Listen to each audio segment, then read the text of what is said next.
మనకైతే జర్మినేషన్ కూడా చాలా బాగా అయితే ఉంది. సో అక్కడక్కడ వచ్చేసి మిడతల కొంచెం అయితే కట్ చేయడం అయితే జరుగుతుంది. హాయ్ అండి, అందరికీ నమస్కారం. Welcome back to our channel అండి. సో నా పేరు సతీష్. ఈ రోజున డేట్ కనుక చూసుకుంటే జూన్ 14వ తారీఖు అండి. మనమైతే ఆల్రెడీ మిరపనారు అయితే పోసుకోవడం అయితే జరిగింది కదా నర్సరీ. లాస్ట్ మంత్ 28వ తారీఖున పోసుకున్నాం కదా. సో ప్రజెంట్గా వచ్చేసి మనమైతే నారు అనేది చాలా అద్భుతంగా అయితే రావడం అయితే జరిగిందండి. వీడియోలో అయితే చూసుకోవచ్చు. 4 ఆకు నుంచి 6 ఆకు అయితే స్టేజ్ అయితే వచ్చేసింది కాబట్టి ఇప్పటికీ మనం నారు పోసుకుని 16 రోజులు అయితే అవుతుందండి. సో 16 రోజుల్లో వచ్చేసి మనకైతే చాలా అంటే చాలా అద్భుతంగా అయితే వచ్చింది.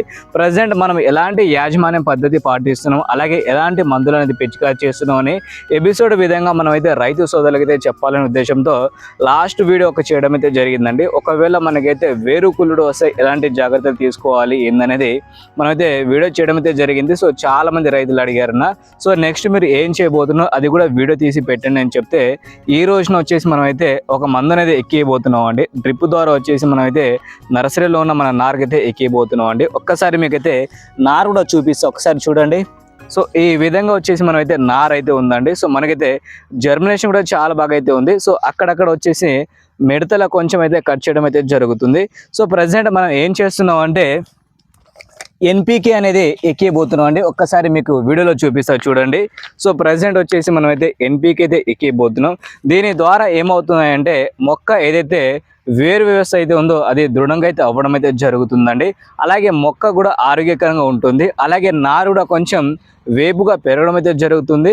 మొక్క కూడా ఆరోగ్యకరంగా ఉంటాయండి. సో చాలా వరకు ఏమవుతున్నాయంటే మొక్కలు అక్కడక్కడ డ్యామేజ్ అయితే అవుతున్నాయి కదా. సో దానికోసం మనం అయితే 3 నుంచి 4 ఆకులు వచ్చిన తర్వాత ఈ ఎన్పికే 3-19 అనేది ఎక్కియాలండి. సో దీంట్లో వచ్చేసి మనకైతే నైట్రోజన్ ఉంటాయండి, అలాగే భాస్వరం అయితే ఉంటుంది, అలాగే పొటాషియం కూడా ఉంటుందండి. 3 సమానంగా 19%గా మొత్తంగా ఇవ్వడం అయితే జరిగింది. సో దీన్ని ఎక్కించిన తర్వాత 4 నుంచి 5 రోజుల్లో మళ్ళీ ఒకటి 13-0-45 అది కూడా ఎక్కియాలండి. సో ఇలా ఎక్కియడం వల్ల వచ్చేసి మన మొక్క అనేది ఆరోగ్యకరంగా ఉంటుంది. అలాగే ఈ నారు కూడా కొంచెం తొందరగా పెరగడం అయితే ఉంటుందండి. ఇప్పుడు కనుక మన మొక్క ఏదైతే కాండం ఉంటుందో అది కనుక దృఢంగా అయితే మనకే బాగుంటుందండి. ఒకవేళ కాండం కనుక దృఢంగా లేదనుకో రేపటి రోజున మనం దుక్కిలో వచ్చేసి మొక్కలు పెడతాం కదా.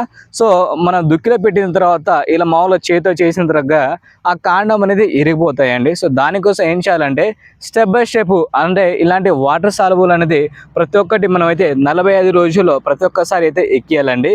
సో 45 రోజుల్లో సుమారుగా ఒక 5 నుంచి 6 సార్లు ఇవి ఎక్కించుకుంటే మనకే బాగుంటాయండి. అలాగే ఇది ఒకటే కాదు, దీనిపైన వచ్చేసి పురుగులు కూడా స్ప్రే అయితే చేయాలి. సుమారుగా ఒక 5 నుంచి 6 సార్లు ఇవి కానీ పురుగుల మందులు కానీ మొత్తంగా స్ప్రే చేసుకుంటే సరిపోతాయండి. మనం ఎలాంటి యాజమాన్యం పద్ధతి పాటిస్తున్నాం ఏంది అనే విషయాలు వచ్చేసి రైతన్నలకి అయితే చెప్పాలనే ఉద్దేశంతో మనమైతే చేయడం అయితే జరిగిందండి. సో దీన్ని ఎంత మోతాదులో వాడుకోవాలో అది కూడా మీకైతే చెప్తాను. 1 లీటర్కి వచ్చేసి 5 నుంచి 10 గ్రాములు అయితే ఈ ఎన్పికే 3-19 ఏదైతే ఉందో దీని అయితే వాడుకోవచ్చండి. ఇది వచ్చేసి అనేక రకాల కంపెనీలు అయితే ఉండవచ్చు, బట్ మనం తీసుకొచ్చింది ఏంటంటే నోవా అగ్రిటెక్ వారి ఇదైతే తీసుకోవడం అయితే జరిగిందండి ఎన్పికే. ఇది కూడా వచ్చేసి మీకు అన్ని చోట్ల దొరుకుతుంది. ఒకవేళ మీరు కూడా నారు పోసుకుని ఉంటే మాత్రం 3 నుంచి 4 ఆకులు అయితే వస్తాయి కదా, ఆ సమయాన్ని వచ్చేసి మీరైతే ఈ ఎన్పికే 3-19 ఏదైతే ఉందో మనకైతే ఎక్కించుకుంటే మొక్క ఆరోగ్యకరంగా ఉంటుంది. అలాగే ఆకుపచ్చగా వచ్చేసి మనకైతే మొక్కలైతే అంటే ఆకులు అయితే రావడం అయితే జరుగుతాయండి. సో మీరు ఎలాంటి ఇబ్బంది పడకుండా ప్రతిసారి మనం ఎలాంటి జాగ్రత్తలు తీసుకుంటున్నాం ఏందనేది మీకైతే చెప్తూ ఉంటాను కాబట్టి దాన్ని ఫాలో అవుతూ ఉండండి. ఓకేనా? వీడియో కనుక నచ్చితే లైక్ చేసి తోటి రైతన్నలు ఎవరైతే ఉంటారో వాళ్ళకైతే షేర్ అయితే చేసి ఛానల్కి అయితే వెళ్ళి సబ్స్క్రైబ్ చేసుకోండి. ఓకేనండి? So thank you. జై హింద్.